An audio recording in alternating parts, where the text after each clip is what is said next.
ओंकारलक्ष्मीरूपेण विष्णोर्हृदयमव्ययम् विष्णुमानन्दमध्यस्थम् ह्रीङ्कारबीजरूपिणी ॐ क्लीं अमृतानन्दभद्रे सत्य आनन्ददायिनी ॐ श्रीं दैत्यभक्षरदां शक्तिमालिनि शत्रुमर्दिनी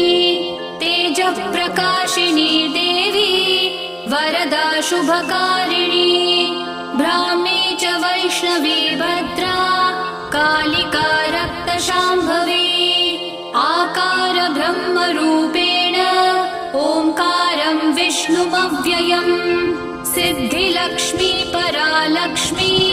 लक्ष्म्यलक्ष्मी नमोऽस्तुते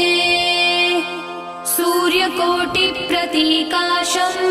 चन्द्रकोटिः समप्रभम् तन्मध्ये निकरे सूक्ष्मं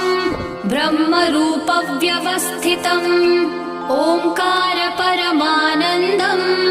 क्रियते सुखसम्पदा सर्वमङ्गलमाङ्गल्ये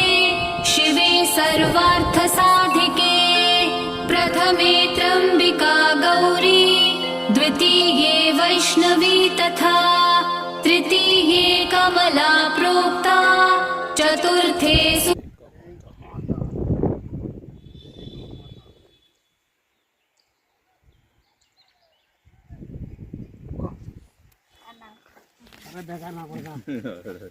ఏమిరా ముక్కరా ఏమి ఆడిపోయి పెద్దమ్మకి ఆడిపోయి ముక్కు నువ్వు బొట్టు పెట్టి కట్టుకుంటావు రా అదే ముక్కరా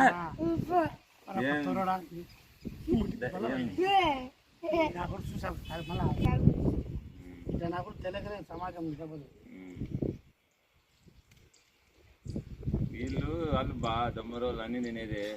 తినలే ముక్కా కనలేదే తిను ఏమన్నా నాన్నకి సమానం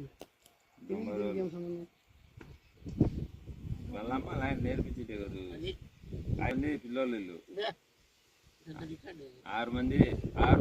బేకారే